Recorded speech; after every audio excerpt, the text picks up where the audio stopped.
All right, so very good morning to everybody. So I would like to just welcome you all to the session, and it is indeed my honor and my privilege to welcome Dr. Fathima Dewan. She is a lecturer at the University of Durban University of Technology. She lectures child and youth care on the Child and Youth Care Work Program.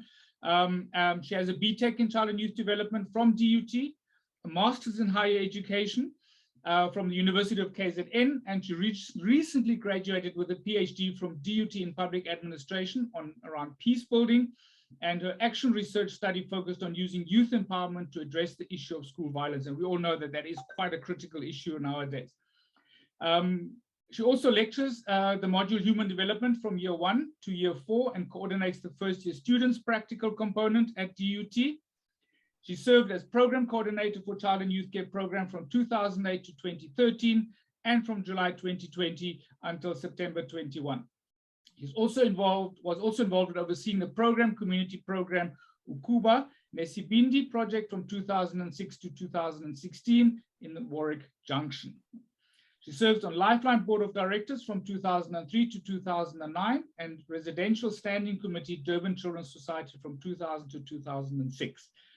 She has collaborated with the State University of New York, Ulster, and New Paltz in the internationalization of the curriculum through a COIL, which is also for Collaborative Online International Learning Project, and a joint presentation at the 2019 NACCW Conference.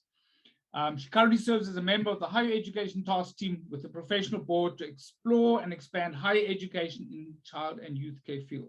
So ladies and gentlemen, without anything further, I'm going to hand you over. It is indeed our privilege to have Dr. Dewan on. Dr. Dewan, the stage is yours. Thank you so much, Harold, for introducing me. And I would like to say that I'm very honored to be given this opportunity to share my PhD study with everyone. As you all know, my name is Fathima, and I'm from the Child and Youth Care Program at DUT.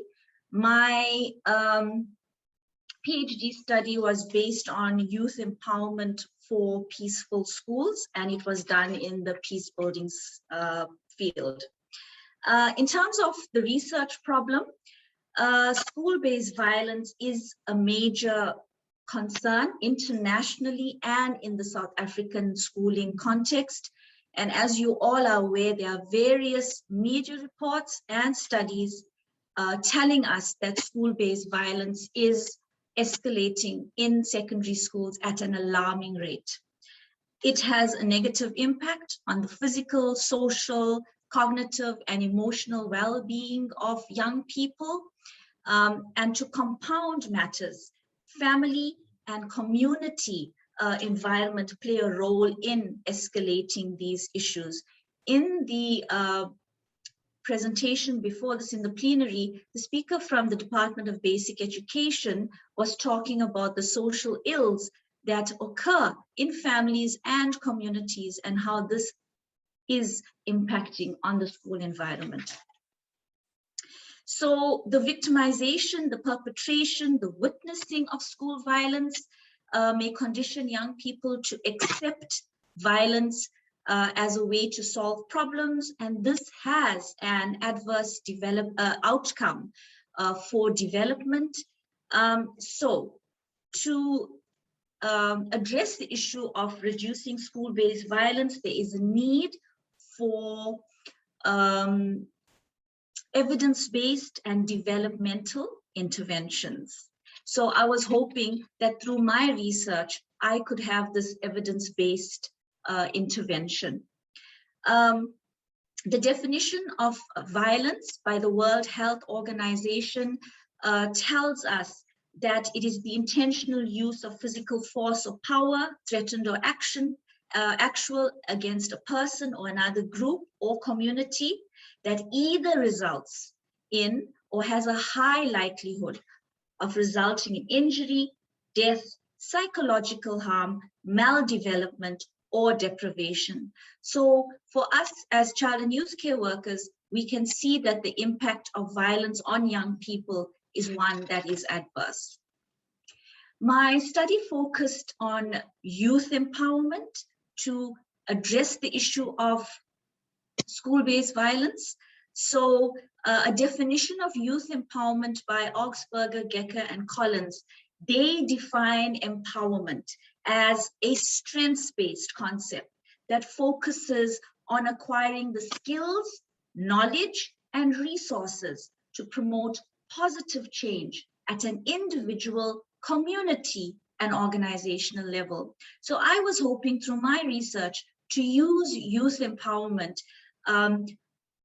to assist a group of young learners address the issue of school violence. And what I like about this definition is it talks about it being strengths-based, which we know in child and youth care work is a key concept as well. My research was an action research. Basically, what that means is that action research involves dealing with real life problems, and it just doesn't involve the researcher, but the researcher has to collaborate with the participants in the research. They have to have dialogue. There has to be mutual learning that takes place, and they have to produce tangible results. And through this, it was participatory action research. So the group of learners were part of the whole situation as well.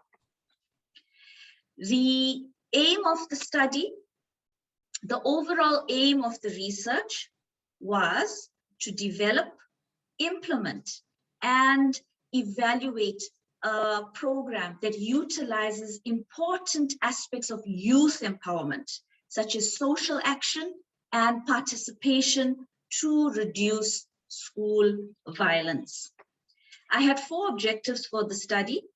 The first objective was I wanted to examine the forms, the extent, the causes, and the consequences of violence in the secondary school setting.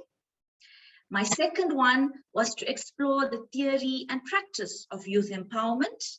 The third one was to develop and implement a youth program specifically addressing the problem of school-based violence. And the fourth one was just to do a small evaluation to look at the impact of the youth empowerment program. I used a case study approach for my research because I just focused on one school in the Cato Manor area. It's a no-fee paying school, and the school was established in 2000 as part of the Cato Manor Urban Renewal Project. The methodology that I used for my research, it was mixed methodology, but which meant I quantitative and qualitative, but it was largely qualitative.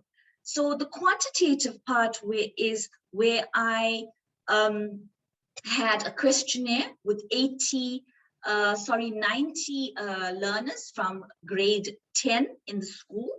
And after these 90 learners volunteered to do the questionnaire, I then analyzed the data. And from that, I then asked for learners from the group of 90 to volunteer to be part of my focus group discussions. And each group had about 8 to 10 learners. I had a mixed group.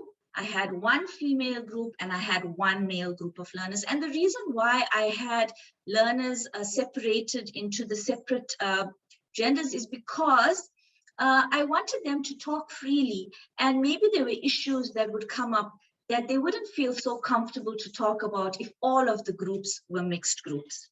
So after I did, so as I was saying, in terms of my methodology, it was first the questionnaire, then I had the 3 focus groups, and then out of the 3 focus groups, I asked for volunteers to be part of this action group. And out of that, I had 12 female learners and 2 male learners who volunteered to be part of my action group, which was actually the crux of my research. So the main themes that came out of the questionnaire and focus group was in terms of the objectives related to the types of violence, the causes of violence, and the effects of violence. So in terms of the types of violence. It was fighting, bullying, swearing, teasing, and stealing that came up as major types of violence at the school. What was really interesting for me was that in the focus group, the issue of corporal punishment was a very major theme that the students brought up and discussed. The causes of violence that the learners cited were peer pressure, drugs, family factors, and gangsterism. And the effects of violence were that there were feelings of fearfulness, poor concentration, truancy, and all of this leads to poor school performance and dropout. Learners stated in the focus group discussions that what was needed was improved infrastructure and security, that they needed extracurricular activities, peer support programs, and awareness campaigns that are necessary to reduce school-based violence. So my research led to this action group. They didn't like being called the action group. They said, Fathima, you know, we don't like this. Can't we have a name? And I thought, wow, that's a brilliant idea. So they got together, they brainstormed, and they reached consensus on a name called the Future Leaders of Change. So for the rest of so I worked with them for 3 months from the time that they planned the intervention until the day of implementation and the reflection afterwards. And so they always refer to themselves as the future leaders of change. So what culminated out of this action group was a school awareness campaign, because the whole point of the research and of empowerment is not to go in there and say, these are the issues, this is what you should do, but it's to be with young people in a way to say, these are the issues, what can we do about it through, as I stated earlier, dialogue and cooperation. So when we went in there, I didn't know the learners at all. They also didn't know each other. And you know what? I really felt like my background in child and youth care helped me with this group to kind of build a sense of rapport with them. And from, you know, day one, just going in there as the researcher to actually building a relationship with them by the end of kind of from the initial phase to the end, it took about 6 months. And I actually keep in touch with some of the learners right until today, which is fantastic. So, as I said, when I went in there, I didn't say, this is what we should do. It's like, these are the issues that came up in the focus group. So what can be done about this? And they decided as a group that they wanted to have this violence awareness campaign for 1 day at their school. So I really love this concept of youth-adult partnership by Zeldin, Christens, and Powers, who say that it is about a partnership where adults and youth work together democratically and collectively dialogue about, plan, implement, and reflect on projects that are being undertaken. The partnership allows for shared meaning making of identified issues and the most appropriate strategies to address those issues. So out of my research, I found that we know school violence is an alarming problem in our country, not only in our country, but globally as well. And it is about how do we involve young people themselves to take the lead and make a change, no matter how small that change may be. So out of it, a model that came about was that the facilitator is a very key part of the process, because young people can't do it themselves. They need adults who will work with them. And then to recognize that when we're working with a group of young people, that they are individuals within that group, that we have to recognize them as individuals. And also, what impact does working on a project together have on them at the end of the project?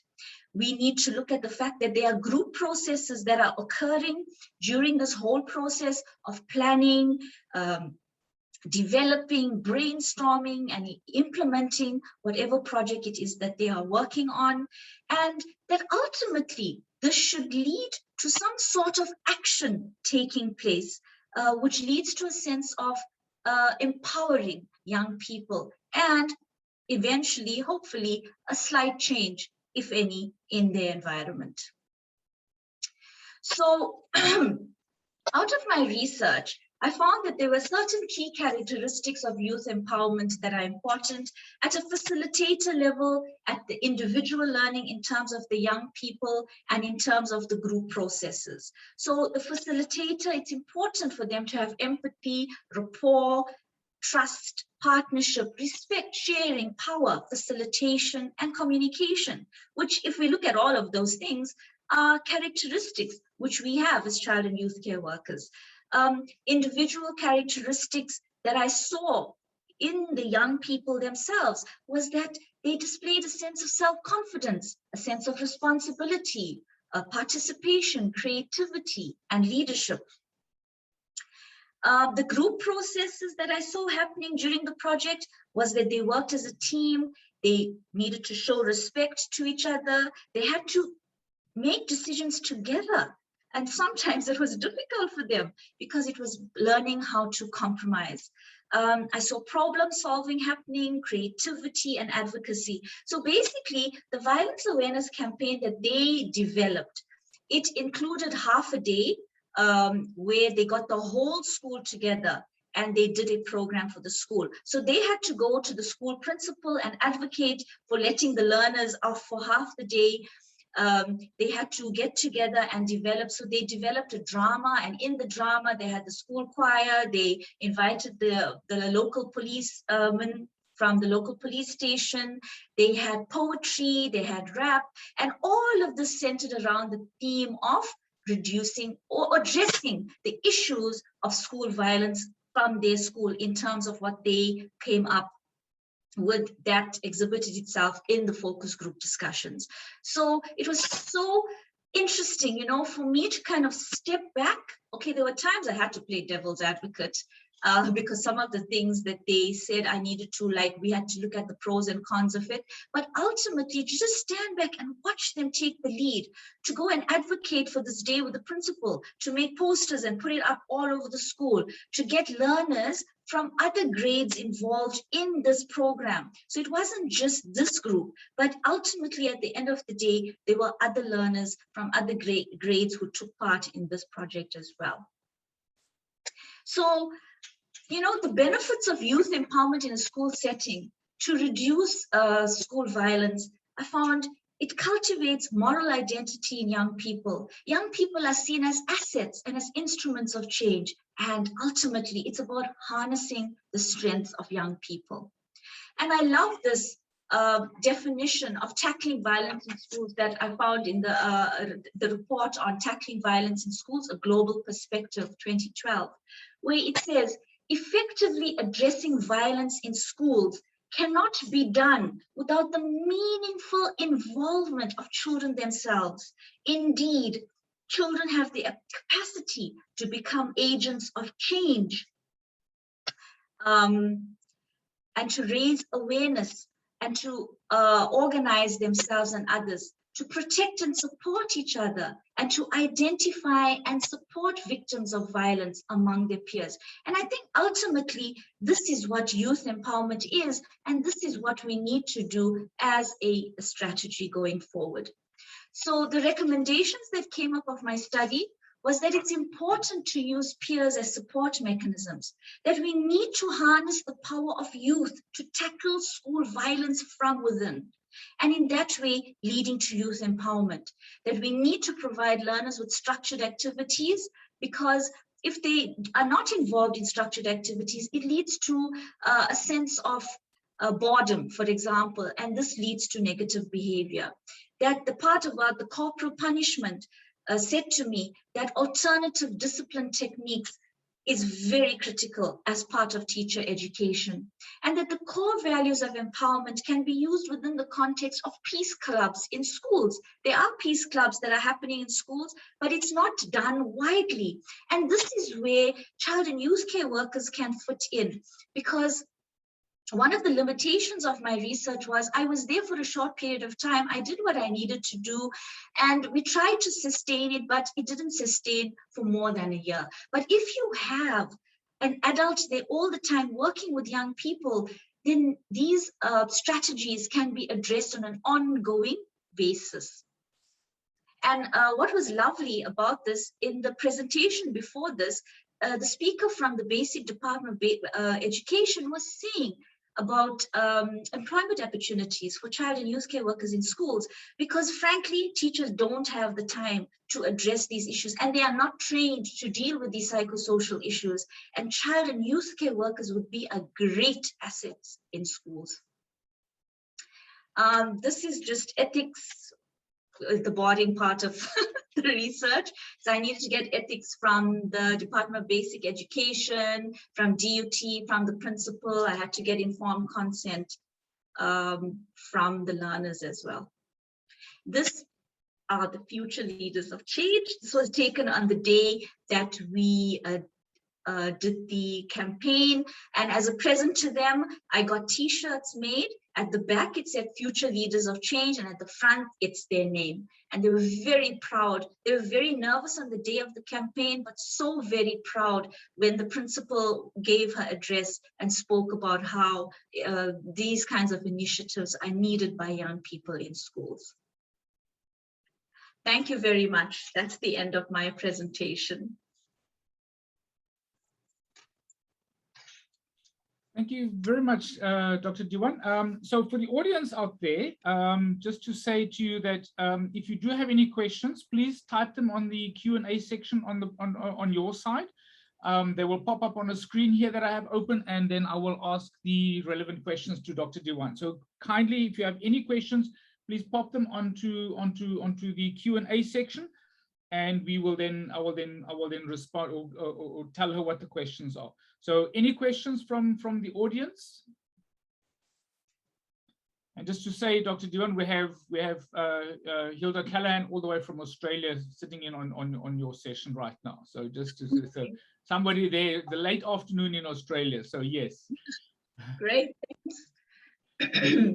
So yeah, I'm just checking to see if there are any questions popping up.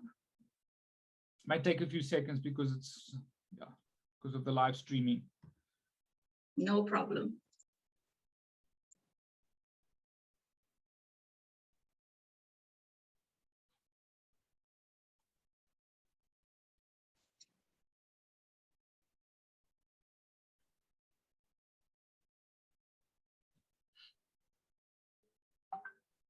All right, any questions coming up? No questions as yet. That's a good thing. Let me just see if there's anything popping in. I'm still not seeing any questions. No. How long did you do the study over, Dr. Dewan?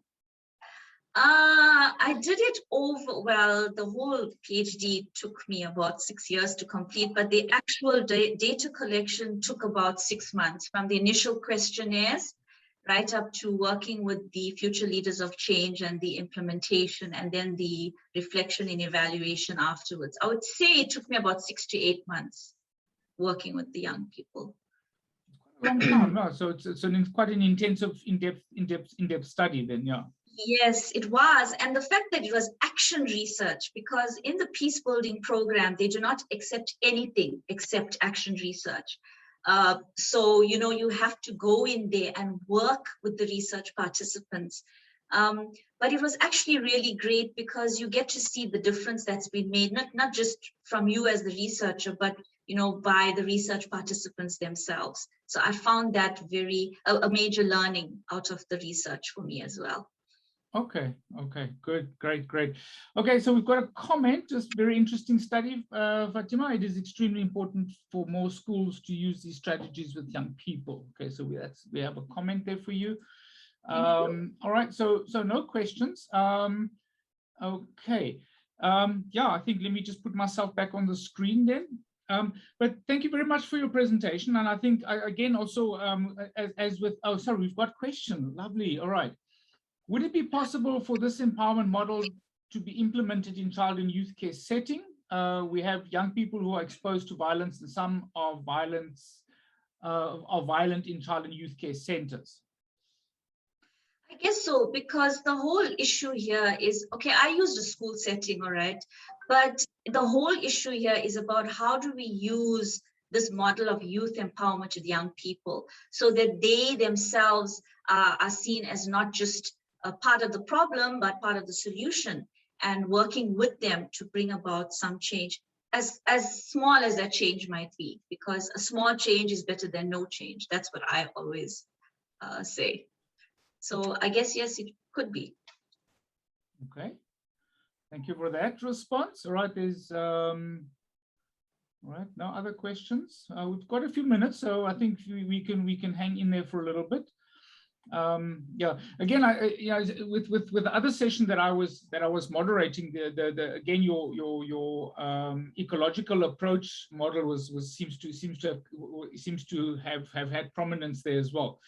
Or Bromford-Brenner seems to be very useful in a lot of research that is going on. Yeah.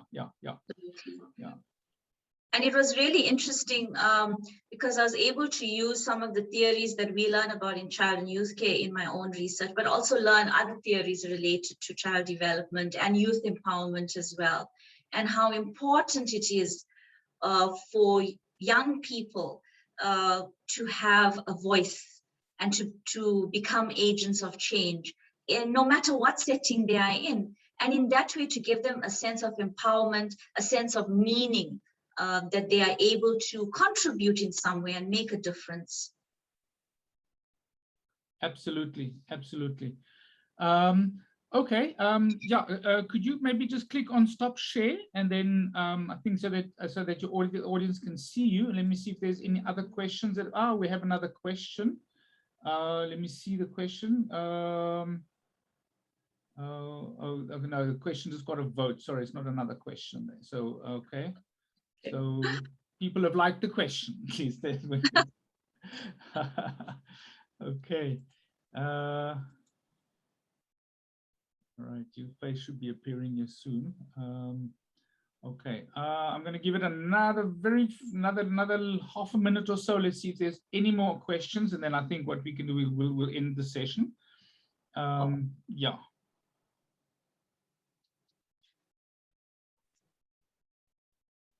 One more minute there. Is there any other questions come up? All right. Okay. All right. Okay. All right, Dr. Dewan, thank you so much. I'm not seeing any other questions, but those in the audience who can hear me, if you do have any more questions, do continue posting them. All questions will be posted to the presenters at a later stage. And then you will get the answers to that. So, Dr. Dewan, thank you very much for a very insightful presentation. Thank you for what you've done. And I think, yes, it's a very critical issue is violence in schools. In putting together a program myself the other day for NACCW, I was looking at that incident of the young child in I think it was in Limpopo, who was so badly bullied, and then the suicide and the letter of suicide that she wrote afterwards. I forgot her name right now, which I'm a bit embarrassed about. But that is this a true reflection of one aspect of what is really going on in the schools, and that there is very little. It looks like it's not getting better at this point in time. But I think the important thing about getting the youth involved in coming up with their solutions, and yeah, and I've also been a very, very, very big proponent of, against corporal punishment, because violence begets violence as far as I'm concerned. And I think if you look at it in that perspective. But thank you so much for your presentation. Thank you so much, Harold, and for being my moderator. I really appreciate it, and for helping me get support to get my PowerPoint back up. I've got to give David the credit for that. This man is just so cool under all this kind of pressure. So I must just say thank you, David. It was very great. But thank you so much. Yeah, everybody, if there are any more questions, I think there's no other questions. But yeah, thanks so much and have yourself a wonderful day and enjoy the rest of the conference. Thank you. Take care. Bye, everyone. Bye-bye. Bye-bye.